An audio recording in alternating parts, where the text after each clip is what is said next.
Everybody in a workplace is important. Everybody's a key to how that workplace performs. Welcome to the Workplace Theater Podcast, where we explore the joy, the pain, the comedy, and human connections that make up the world of work culture. In this episode, our guest, James Christian Scott, discusses whether the secret ingredient to a thriving workplace is valuing every employee equally or prioritizing a select few. Our hosts, Chris, Michelle, Joe, and Julius, share their insights and experiences while offering practical advice on navigating the complex world of workplace culture. So sit back, grab your popcorn, and let's dive into the fascinating world of workplace theater. We're here right now. Workplace Theater Podcast. This is like, we don't know what episode this is going to be, but it's 1 or 2 or whatever we want to name it. 25, 87. 0.1. Yeah. So welcome. C. And we got a guest for the very first time. So, hey, James, how are you? I'm excellente, thank you. Very good. Okay. Yes. Awesome. Very good. So the way we normally start these podcasts is we start with a headline. So we just kind of pick something out of the ether, and Michelle generally starts us off. What were we going to be starting with today, Michelle? Well, because James got me thinking about his active desk business and the ways that we work. I came across an article that made me think of you, James, and it was about not just a stand-up desk or a walking desk, but about a walking room. So there's a company in Amsterdam that's created sort of a massive walking desk concept, but it's like 10 by 12 feet. So you walk into the room, it's a carpet that sort of looks like AstroTurf, and then the whole group gets together and they walk together in this walking room to have their meetings. Wow. So I would love to get your thoughts on it, or any of us. Like, would you take a meeting like that? Would you feel comfortable walking with your colleagues in a room on some AstroTurf? It just was such an interesting invention. I prefer to walk in the park with my colleagues. I think it's a bit of fresh air, if that's what we're doing. They did talk about this. They were saying this was, for the places where the climate isn't that friendly. This was the alternative for the winter months. So, there's something to that. So well, we do spend 90% of our time indoors now. We're an indoor species, so I guess anything that can get you moving internally is a good thing for me. Yeah, definitely. Yeah. So wait, this is inside of the workplace? Yeah. So it would be sort of like a meeting room that would be designated as the walking room. And so there is a table in there. The thing that I found interesting was that there wasn't like 2 opposing conveyor belts. Everything was going in the same direction. So unless some of your colleagues are good at walking backwards, I don't think you're going to have much face-to-face in this scenario. You're all just sort of walking side by side. We've actually put active desks in environments and put. We also do treadmills, but it's not got the handles. So, and it's it's like a walking pace treadmill. Okay. So you can work and still walk slowly on the treadmill, which obviously keeps you active still. Yes. Which we do clusters of those in offices, which they work quite well. Okay. Yeah, this one didn't have any handles either. There was like a panic button at the table at the front, but if you were someone in the back, no such luck. All right, so I'm looking forward to seeing an actual picture of this, because this is really getting innovative in the workplace. So, James, how close to like what you guys are doing is this concept? I've never heard of that, but to be quite honest, a moving floor. We'll put it in the show notes. Yeah, but getting people to move in the workplace is, I think, key. With with sedentary sitting, a lot of focus work nowadays is at your desk, and most people spend more than 4 to 6 hours sat down at the desk, and which can cause a lot of MSK conditions, to back, neck and shoulder pain. It can cause various forms of cancer by sitting a long time. So anywhere where we can get people to stand up and be active while working is very good in my book. One thing So yeah, most definitely. one thing I really like is the being grounded part, right? Like we don't get to connect with earth a lot, right? In the workplace, it's like we come to work, we connect with people, but to have a piece of earth in there and then to enjoy that or be able to have meetings with your colleagues with that, I think that's a kind of spiritual moment, so to speak. It's a de-stressor, right? Yeah, for sure. I think in China, they have a lot of their meetings stood up. They're a lot quicker. Yeah. You don't have any 2-hour meetings there, right? No, which is good, you know. And I think you're more alert anyway stood up, because I'm stood up now, and you just feel more alive when you stood up, to be quite honest. And I think it's the meetings become a lot more fun and open stood up, because, you know, you can express yourself more. You're moving more, you know. I love standing up meetings. Yeah, I'm working. I do most of my time, not all the time. It can get a bit tiring, but I do spend quite a lot of time stood up, working at my desk. Nice. Yeah. Well, that transitions us into our burning question. So the burning question today is valuing every employee the secret ingredient to a thriving and innovative workplace, or can success be achieved by prioritizing a select few? I think it's a combination of both, to be quite honest. I think you need to start with a select few at the top who get an overview of the business. You interview those, get their thoughts, and get them into the ingredient, and then you then disperse that down the company and down again, so you have an overall viewpoint of what they need, how they behave, what sort of tools they need, etc., etc. And that only can be done through, I'd say, in-depth persona profiling of most of, well, you need all of the people involved, really. You can't bake a cake and don't put the flour in. It's not going to work, is it? Everybody in a workplace is important. Everybody's a key to how that workplace performs.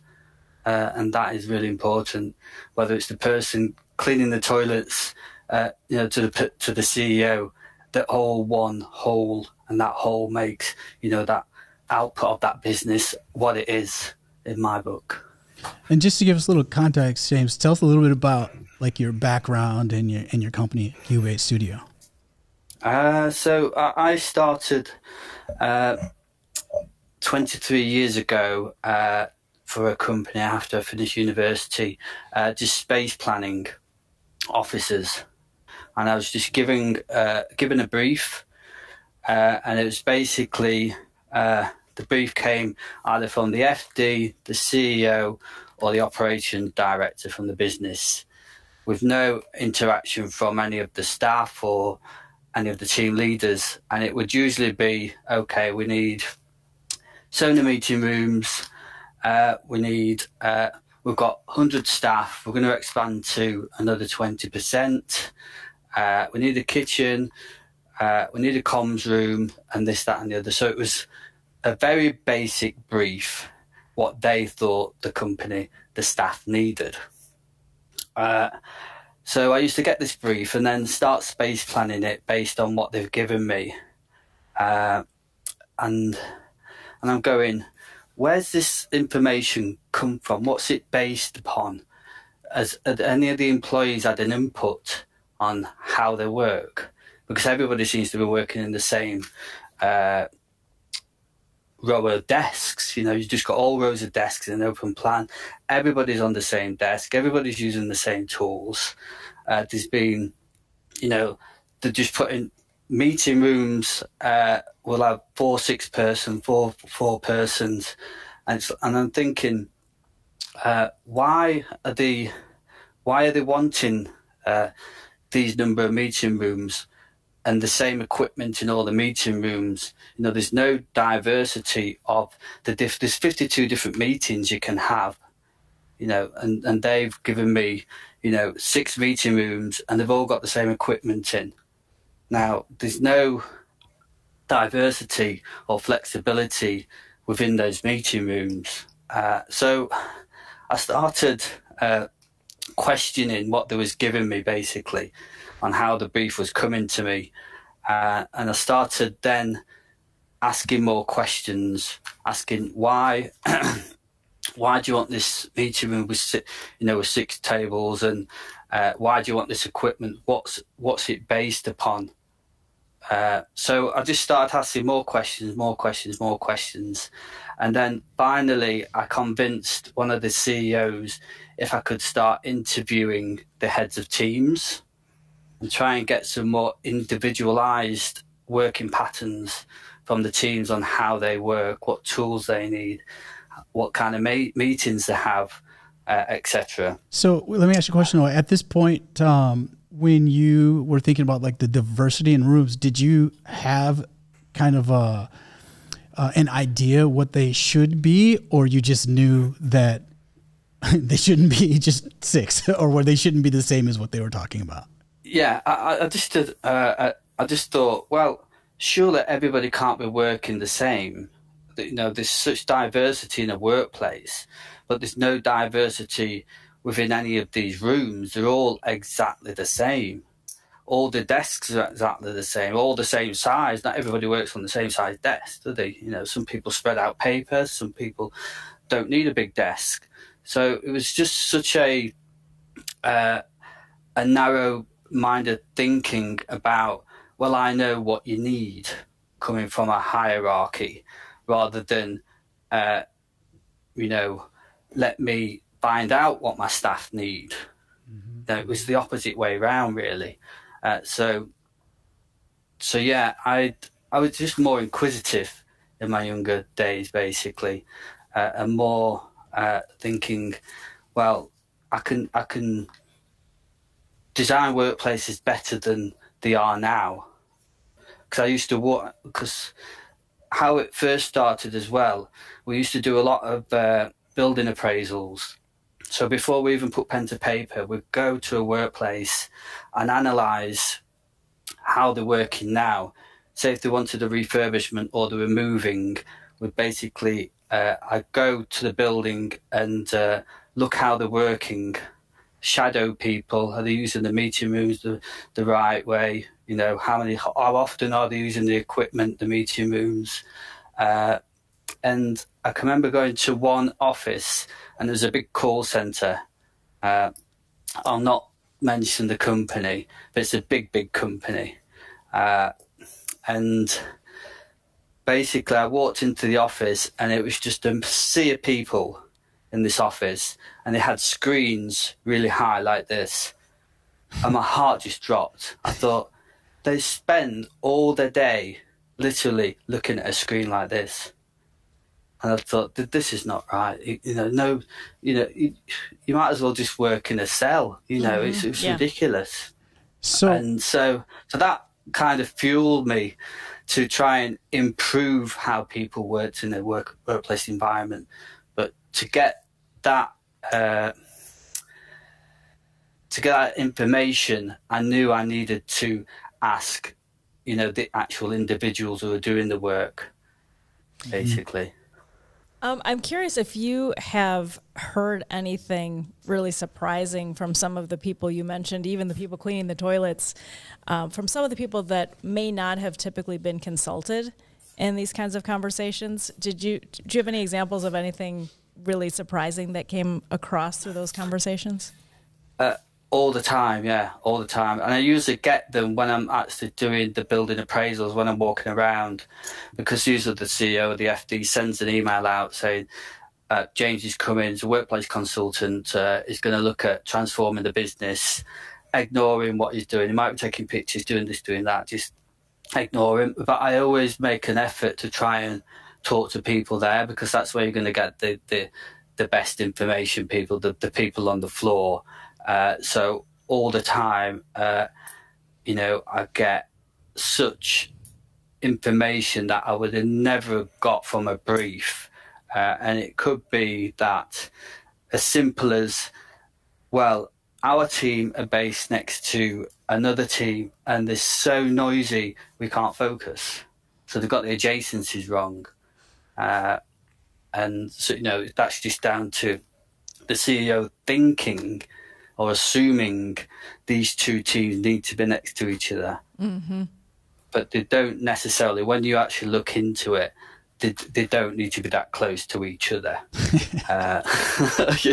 Literally like this next to each other.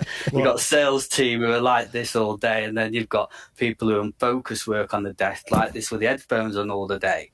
It's not good. And I get, stuff like that comes out all the time. Mm-hmm. Just little things like that. Joe, Joe, not to interrupt. Joe, you were going to say something. Well, I was going to say, I think, James, that they're put that way, not with any rhyme or reason or any thought, right? It's just like, exactly. They're going through the list, the departments. Alphabetical. Yeah, right. Sales, accounting, marketing. Yeah, it's just tables and chairs. That's how CEOs see it. Number of people, number of tables, number of chairs, number of computers. And how many can I fit in a space for a cost-effective way? And usually the FD is a part of that conversation as well. Obviously, he wants to save on real estate. So they don't put people first. They put, the business and the finances of the business first, which is the wrong way around again.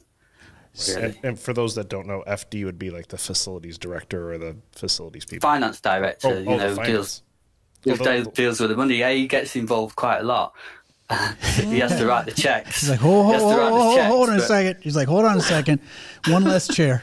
Yeah. Well, and working with many finance people, right, CFOs, that is exactly how it is, right? It is. There's literally a spreadsheet, and it's, calculate the square footage per person, and if we're going to add 20% more people, here's the square footage you get. Here's your space. This is what it is. Like, what are your ratios? James, I'd have so much fun working with you because you just say, what's your ratio for what about the meeting rooms? What about this? What about that? And they like, no, that's not incremental. There's no, we don't change for that. Yeah, exactly. I think it's. I'm not blaming anybody on this. I think it's just a developing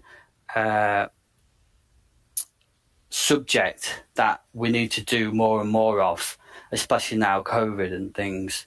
And I think the way it's been over the past, from I'd say 1970s onwards up to probably 1990, it's been based on traditional working practices, where you've got a lot of hierarchy at the top, and they're implementing all the rules and regulations down, and it filters down.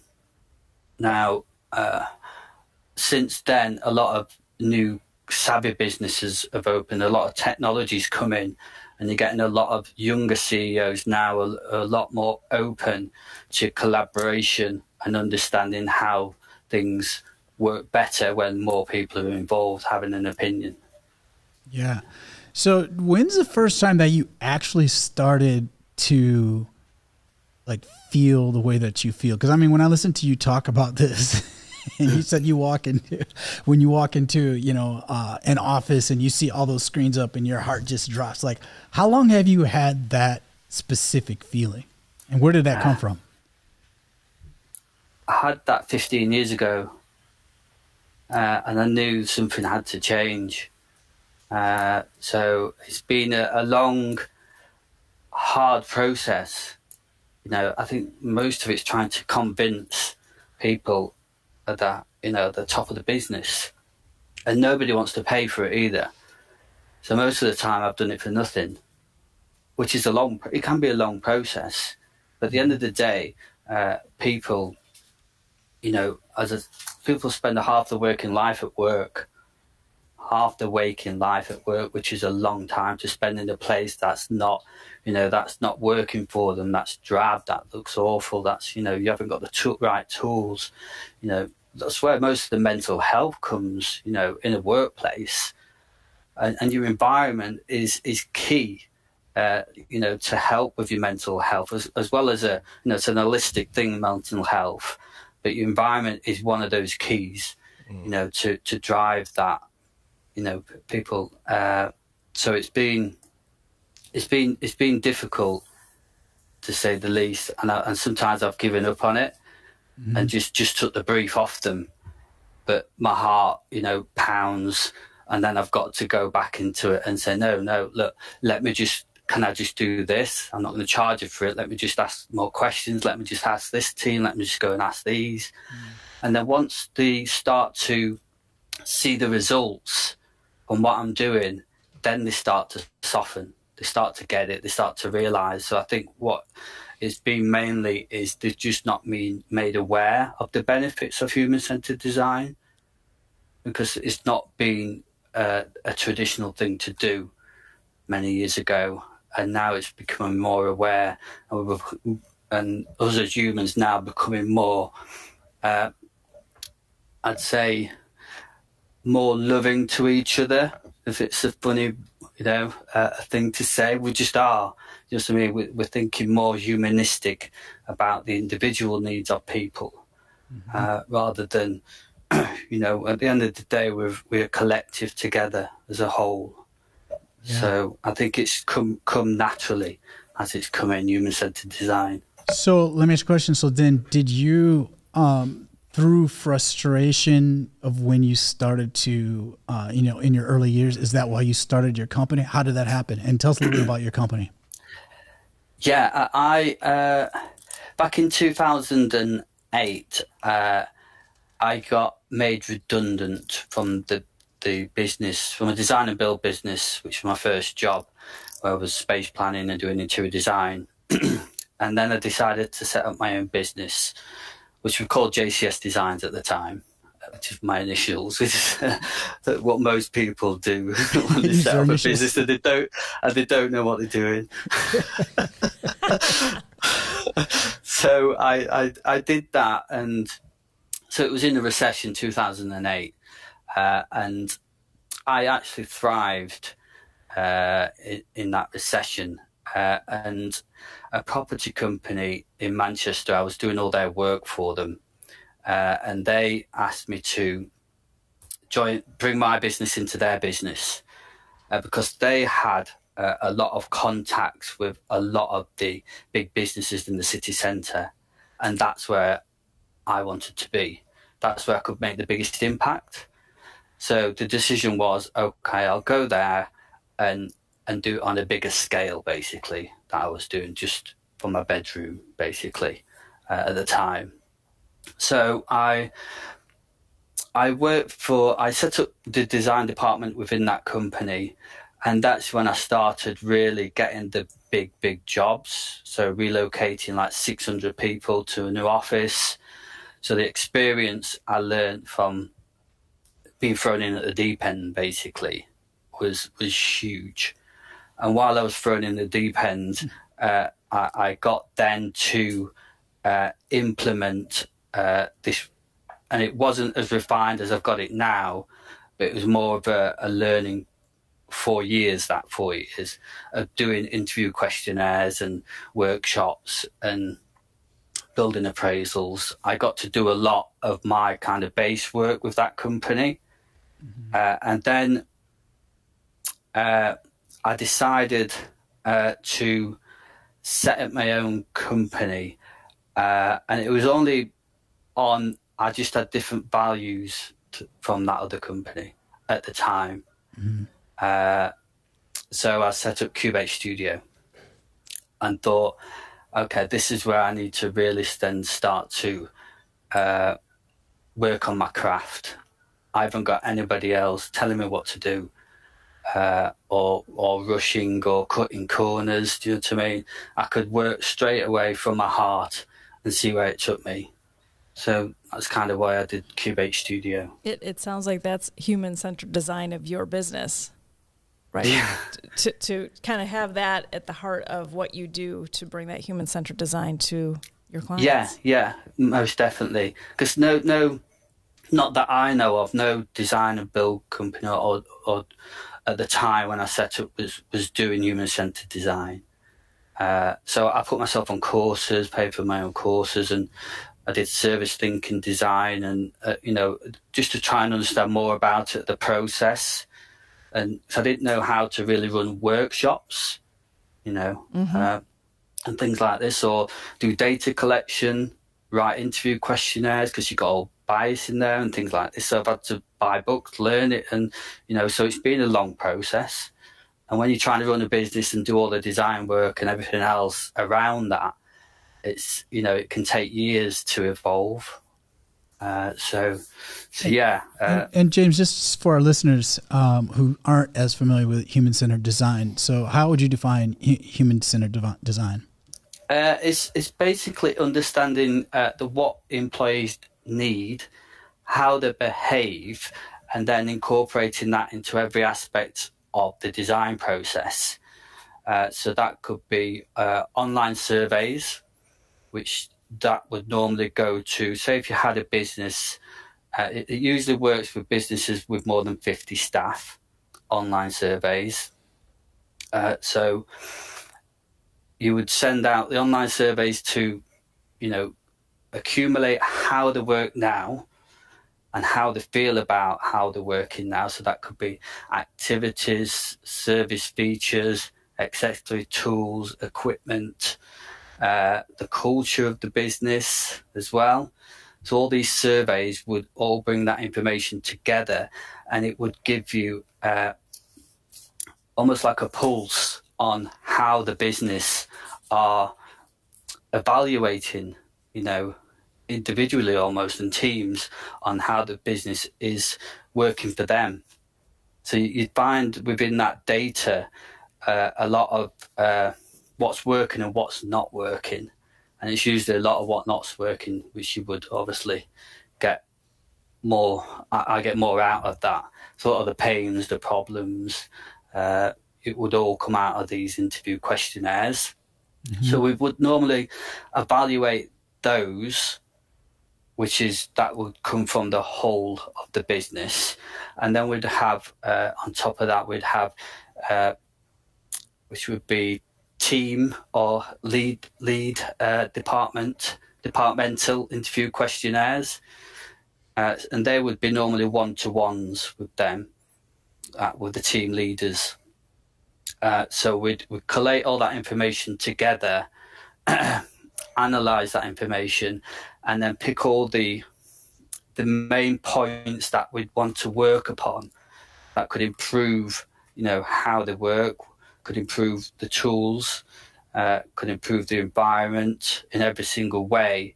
And then we'd have workshops with each team upon each of those which we wanted to work upon.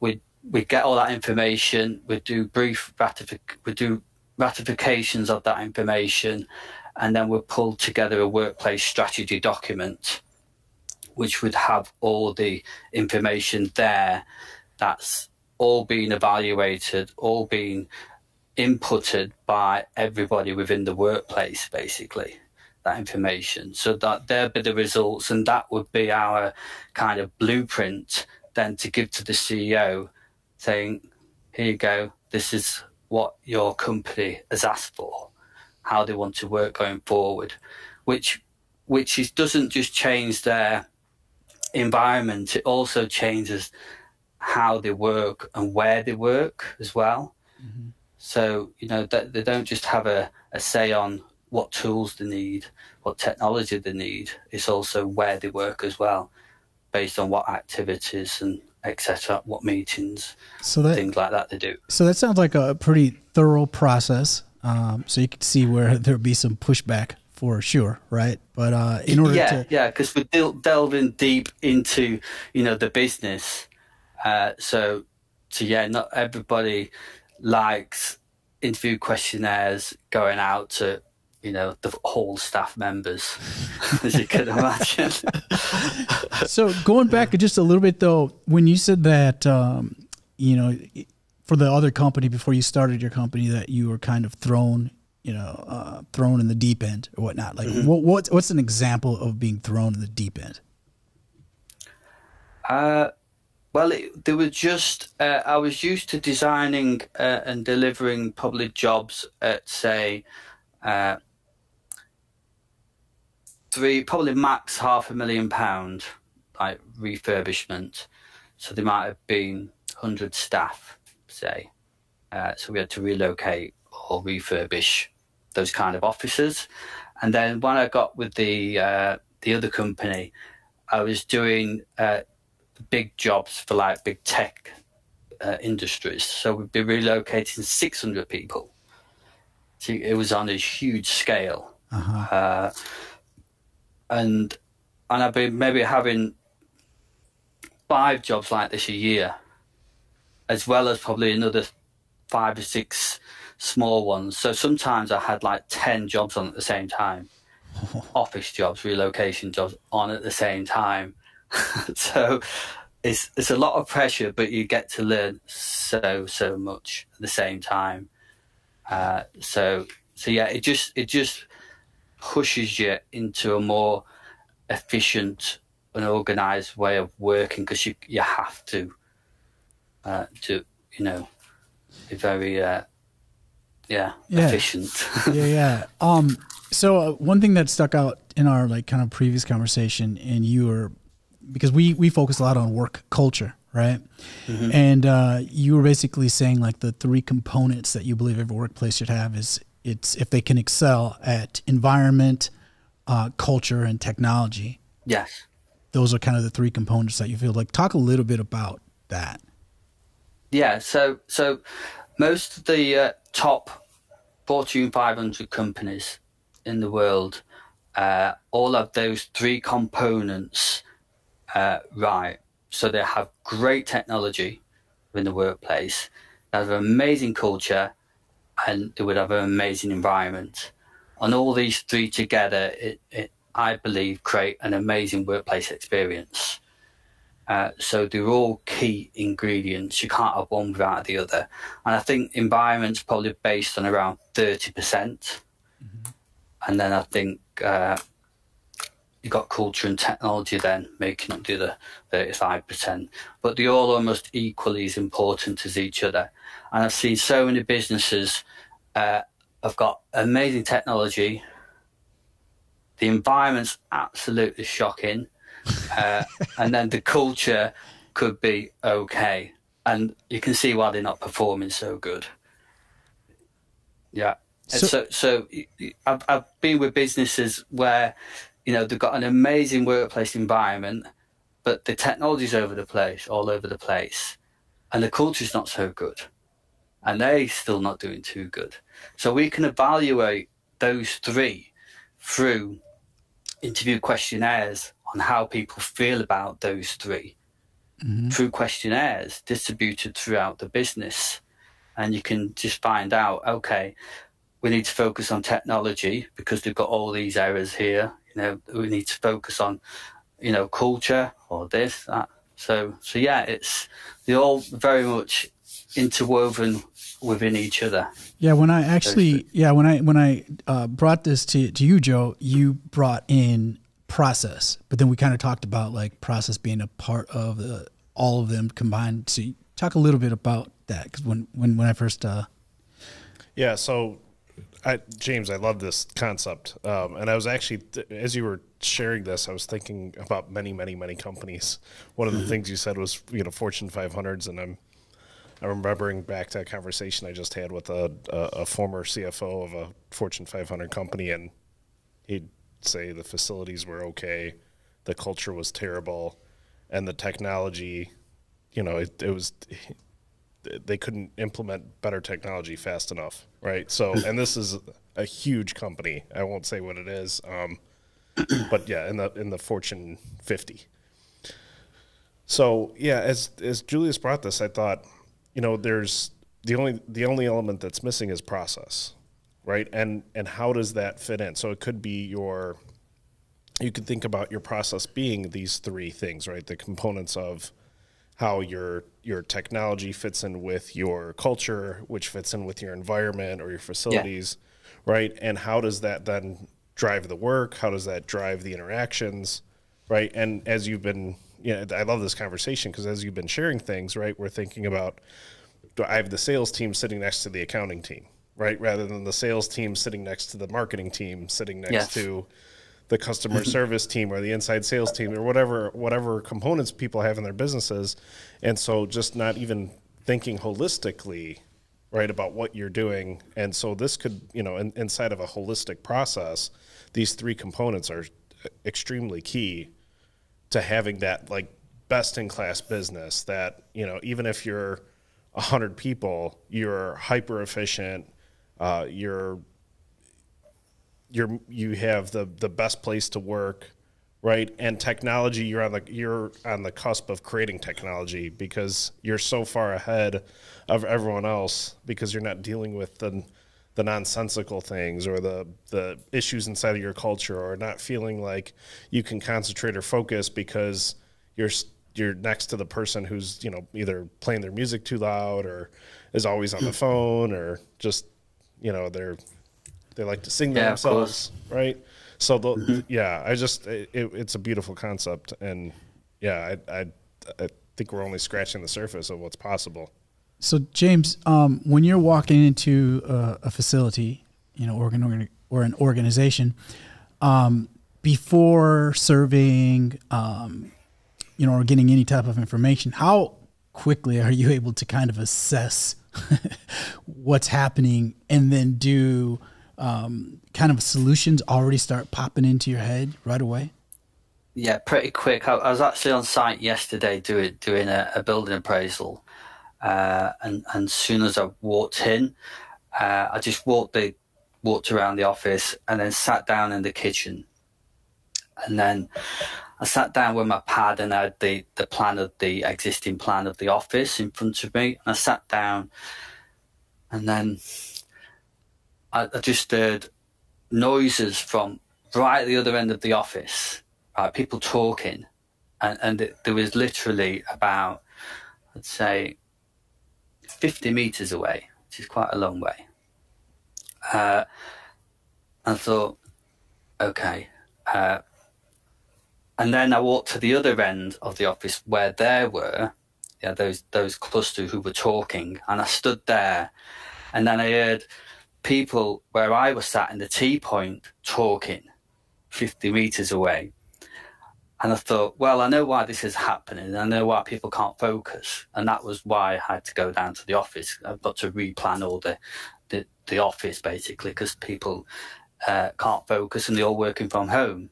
And I just thought, well, this has been designed incorrectly from the start, because they've got this huge T point and it's all open. It's right next to where the desks are. So, a T point is a place for, serendipitous moments. It's a place for conversations about things that are not work related, or there could be.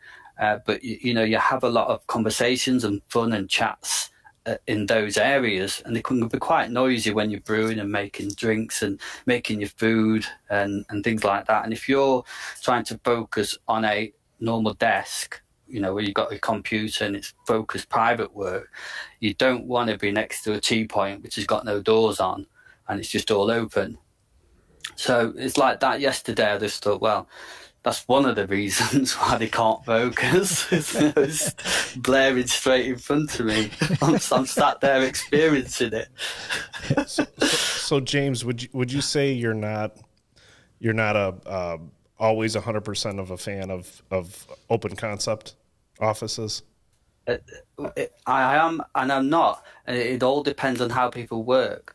You say you could have an organization that they literally are all collaborative and all open and all talking at the desk, and that's how they work.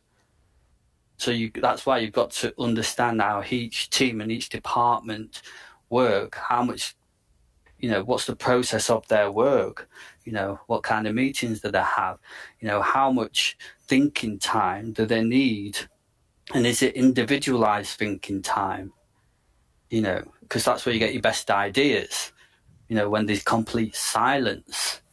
And that's why, people like to work from home, especially, I'd say, architects, for instance. They're very much thinkers. So they need that quiet space. If you ever went into an architect's office pre-COVID, you could hear a pin drop. So everybody's down like thinking about the great ideas. Now, if you went into a call center, they're completely different. So you could have an open kitchen in a call center, but this wasn't a call center. So it's just being designed because it looks good. That's it. This is so this is a perfect transition into so every podcast we talk about a situation. All right, so imagine you're the HR manager of a company that has recently transitioned to a hybrid work model with some employees working remotely and others coming into the office. However, some critical projects require in-person collaboration, and the company has determined that it would be more efficient if all employees came into the office for these projects. Consider the balance and the need for in-person collaboration and the efficiency of the company with the desire for flexibility and autonomy of the employees. So you need to get to understand the project. What project is it? All projects are different. Each individual within that project will have their own separate task to do as a combined task for an end result. So you need to really have a think about the individual basis of that project and who out of that individual basis, just analyze what are they doing in that project. Are they basically the ones that are going to have to write all the notes of the project up, so they need a lot of quiet thinking time. There's all these different aspects of these different working types within a project, so you need to find that out first, and it could just be from the project leader. He'd have a good implementation of, I'd sit down with him and interview him or her, and would find out what kind of meetings they'd have in that project, what kind of tools they needed in that project, what kind of equipment is required within that project. And then we could work out then whether it be beneficial for certain individuals to work at home or in the office. Have they got the facilities at home? Have they got them in the office? And if you because you're trying to get the best output for that project, you'd have to I'd start questioning the CEO why he's asked that question in the first place. What's he based it from? So again, it's understanding how people work. Yeah, James, there was just an article in the New York Times yesterday about these consulting companies that are popping up specifically to help companies, get their people back into the office because there's a lot of resistance to it. And, it isn't too surprising to learn that what these consultants are finding is that mandates don't work. Mandates create a lot of resistance.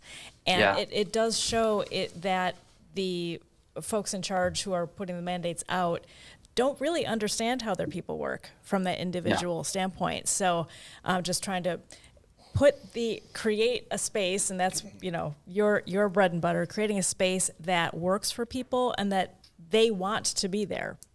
Let them have 100%. Some autonomy. Yeah. So maybe there's going to be days that they have thinking time at home, but they really want to have this day with their colleagues once a week, or, but not to have it be dictated. 100%.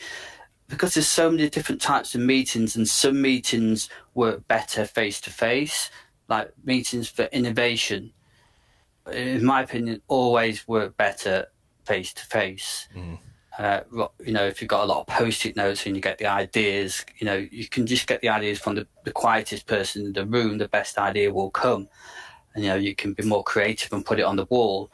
And I know there is a lot of technology that you can put post-its online, that kind of thing. But there is, certain meetings and certain moments that you would work better in the office than at home. So you'd have to basically work out what those are within the project, and then come to an amicable workplace process for that project, I guess.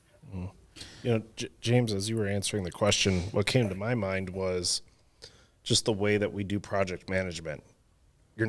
Project management is very task orientated. It's not necessarily human resource driven, right? It might be resource driven from some other kind of asset, right? Inventory asset or things that need to be acquired. But thinking as far as who the people are, what their skills and attributes are, what their strengths are, project managers aren't trained to do that. They're just not trained to do that. So, but from a level of effectiveness, it's paramount, right? Like, and so that could be very interesting. That could be very interesting to figure that out and have that be part of a project management process, because 100%. I think you've also got to understand that not everybody's home is set up in a good working environment. And we find out, because we do home experience surveys as well. I think that's important because a lot of people's homes, especially the younger generation, are living in a small flat, and they will generally be sitting on the end of the bed working, or on the bed, or on the breakfast bar, and that on itself would hinder productivity. You know, it's not good to be sat on your bed working all day, I guess. So, you know, there's also a call for, you know, if you've got an amazing workplace environment that caters for all the needs, I would guess you're going to get more people coming back into work anyway to get out of the house, you know, because it's not geared up for them to work. But the older generation usually have got bigger houses. They might have an office within the house, and it's a pleasurable experience for them. So they are very productive at home. So you've still got to weigh up these environments, because the employer of a business is still responsible for people's welfare, even if they're working from home. So it should be their responsibility to find out, is their home geared up for them to work? You know, as a productivity, but as a health and welfare issue as well there. Well, and a safety issue. The other thing that I am aware of too is that they saw an imbalance where employees of color were much happier working remotely because it protected them from some of the microaggressions in the workplace or outright aggressions in the workplace. So that's something else that I think when you think about an environment, it includes that type of, you know, creating an environment of belonging as well as the physical attractiveness of the space. I appreciate you saying that. I was over here kind of mulling about that and just posing a question. How much of kind of this work from home, come back in the office thought process do you think is rooted in capitalism and racism? You know, and with the pretense that, you know, that's a lot of my work is kind of looking at under-resourced communities and, you know, youth development. And I'm always trying to think of how we bring people together from that true human-centered point, right? Like, what I don't get any racialism. Well, I don't think there's any in the UK. Well, there probably is, but I don't know of it. I think it's more of a hierarchical thing, you know, to me, more of a the larger companies wanting to oversee the people and to make sure they're doing the work. You know, it's just ingrained in them, to be quite honest. So, yeah. I think there's a school of thought that would say that kind of philosophy is sort of rooted in a racialized hierarchy as well. So I think it's all very connected. Yeah, most definitely. Yeah. I guess where I would say is, I guess my question is, when you're walking into these organizations, and the thing that I've been wrestling with, all has been wrestling with, is like, do they really care? Are you finding that? Is it, you know, like when you talk about you need to talk to the top of the company, as an example, is it that most of the CEOs, CFOs, or whoever's running the organizations are just kind of ignorant to what's happening? Or is it willful blindness, or do they just not care? On average, you know, I'm not trying to put everybody out there, but what are you finding?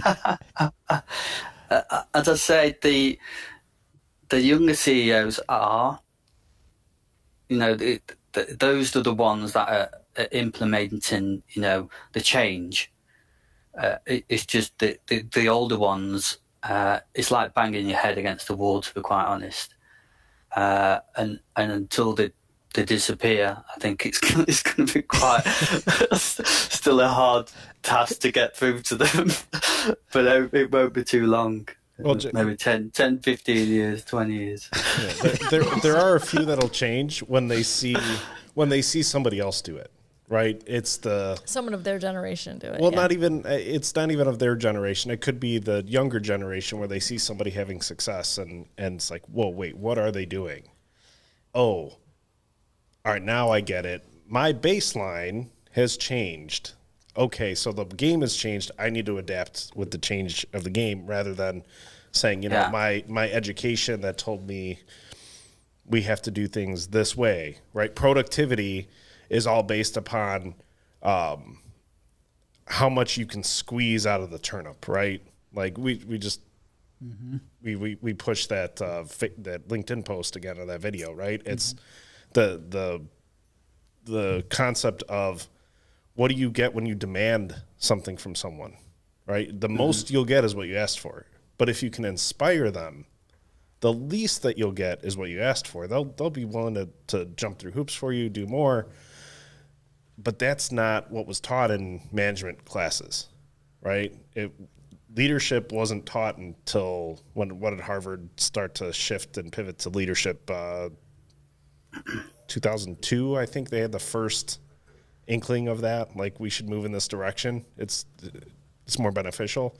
So, you know, you have folks that went to college, you know, before that it's hard to change because I've had success. I had a degree. I got promoted. I don't know how to do this other way. So you know, that's why I think mentorship is a never-ending thing. You can be the CEO of a company, but are you going to put your ego aside long enough to be mentored by somebody who can show you a better way, right? Yeah, totally. I think it's also bringing more awareness to these business owners, because I think that's key. So to make sure that we're knowledgeable enough, we've got enough evidence then to go out into these seminars where these CEOs hang out and present, you know, our findings to them and our results, and that's going to help change their mindset. And it's also a thing, it's monkey see, monkey do kind of thing.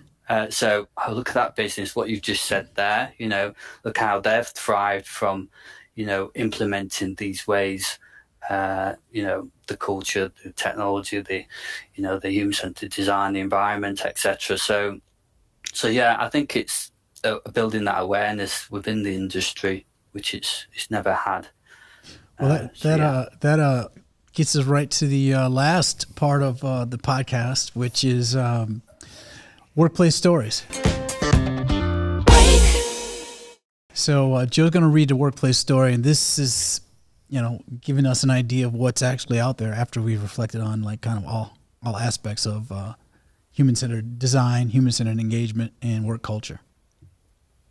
So I had two to choose from, and based on our conversation, what happens when it goes wrong? What happens when it goes wrong? So in 2013, Yahoo CEO announced that employees would no longer be allowed to work from home. The company had been struggling to compete with Google and other tech giants, and so she believed that requiring employees to come into the office would help foster collaboration and innovation, right? So we talked about collaboration and innovation as being, yes, we want that. Those are the things that we want people to come to the office for. But however, that decision was met with backlash from employees, many of whom relied on the flexibility of working from home for various reasons, such as childcare, health concerns. I would add to that traffic, right? Some employees even resigned from the company in protest, right? So without even having another job, they quit. The decision ultimately had a negative impact on Yahoo's culture and reputation, as it signaled a lack of trust in employees and a disregard for their well-being. In addition, it did not lead to the desired increase in productivity and innovation, and Yahoo continued to struggle financially and has continued to struggle financially, and it's a testament to their leadership that they're still in business. That's my take on kind of, where this went. That's what happens. Yeah, it's just what happens. And how do you mandate these? James, you've talked about it. I don't think we need to cover it anymore. I mean, everybody should learn that mandates don't work over the last couple of years. Right. I mean, like, if you still think are mandating, where were you? I don't know what's happening. Well, and even the flip side of it, of telling people they can only work in the office 3 days a week, they have to work from home 2 days a week. I have a friend who working from home does not work, between the dog and the kids and not having, James, as you said, not having that right environment, the right desk. Mm-hmm. He just hates it, absolutely hates it. And he's like, why can't I come in 5 days a week? Well, because you don't have a desk here, because we're sharing real estate. We can't schedule you 5 days a week. And it's gone even too far now, right? We're hearing stories of it going too far to... Yeah. Well, it reminds me of, the three elements that we were talking about that kind of has inspired your work, James. And Joe, you talked about, process kind of also being something to consider. The other thing that I was thinking about goes to what you're talking about here and some of the themes here, which is, the philosophy or mission of the company. So Chris, we're talking about capitalism, right? So if the point of the business is to make money, you're going to have these situations come up because I don't have a desk for you. I don't really care. Figure it out. If the point of the business is to create something of value for the world and to create a great environment for the employees to thrive and grow and to create new innovative products for the world to benefit from. And oh, by the way, yes, we hope to turn a profit as well, but it's not like a number one. It is on the list, but maybe lower down. Then you free those leaders up to be able to make decisions that are more human-centered. And that's, that's our common thread and why we were so interested in having you, James, is, we all kind of have that human-centered focus as what we're all really passionate about. I think Zig Ziglar's got a famous quote. He said, build the people and the people will build the business. Mm-hmm. So that is at the heart of what we do. Yeah. You build the people first. Yeah. Because that is the output of the business. Yeah. Yeah, I was actually going to ask you, in an ideal world with no limitations, so what would the ideal process be, right, when you're starting the company, for one of these Fortune 100 companies? How should they be thinking about this, from the start? Well, they need to be as open as possible and to let us do our job. And yet, the more time you spend in the research phase, the better the output's going to be. So if you think you're going to cut corners by going, we'll just have a few interview questionnaires, see what comes from it, and then we'll base the brief off that, then you're only going to get as much what you put in and, what you get out, basically. So if you're serious about your employees' health and well-being and how well your business wants to do, then, you should be putting the effort in to get that output out. So there is going to be a kind of time when you've got enough information to do it, to implement those ideas. But the key thing is to have a process that involves everybody at some point. Everybody needs a say in how they work and where they work and what tools they work with. So that is key. Yeah. And then once you've actually done your job and they've got their environment, the next key thing is to just analyze that environment, because it's never going to be right. It's always evolving. Work's always evolving, always changing, year after year. So it's having those interview questionnaires that pick up on culture, pick up on technology, pick up on environment, have them every 6 months is it still performing as we thought it would? Do we need to change anything? And make sure that environment is flexible so they can change it. So they should be putting money away to invest in developing and re-changing as the time of the business matures. I was going to ask you, as you're thinking about design, how does that fall into the cycle that the business is in, right? If they're in a grow phase, right, where they're growing 20% a year for the next couple of years, yeah, versus they're in a stable phase where they may be growing a percentage point or two. They've kind of stabilized their business. Does that play largely into how you're thinking about their design? 100%. We need. That's why we need to know where the CEO wants to take the business. What are his goals? And his goals are normally based on financial goals. So to get financial goals, then they have to work backwards. How many people do we need to get to these financial goals? What kind of teams do we need to build to get to these financial goals? And then you'll work that back over years. So, okay, it's 5 years. So you're always predicting. So you might say in year 1, we might want to grow 10 or 20%. And these are in line with my goals, financial goals. So you need some kind of structure and organization, but you're never going to get it right 100% because you might have to factor in, well, we've got this office space. It's only going to we're only ever going to get 100 people in. And when we get 100 people in, everybody's going to be sat on top of each other anyway. They need to factor in, when we need to start thinking about moving, etc. When we need to start, or can we do it within the environment that we're in? And CEOs are sometimes reluctant to give you that information. They might be reluctant to give it because they might be reluctant to say it, right? If they put it on paper, then they might be accountable to it. I have a lot of compassion for CEOs because they're typically egos are really high. 80% of them know they're in a position where like eyes are on them. The slightest thing they say, the slightest thing they do can drastically change the direction of their company. So I do have a lot of compassion for them because it's not an easy job. Somebody has to do it. And then, do they have the people, as James said, the financial people, right? Is that financial person under them going to fit that vision? Are they going to do the right thing? Are they going to, are they going to challenge them in the right way that's, sees the vision come through? So it's not an easy thing. And it's easy to throw them under the bus because it's, figurehead. That is true. Chris, last words? We appreciate you having us, man. I've seen a lot of different workplaces in my life. My background's been in HR, so I've always seen how things have shifted and how that plays such a role on how you feel when you come to work.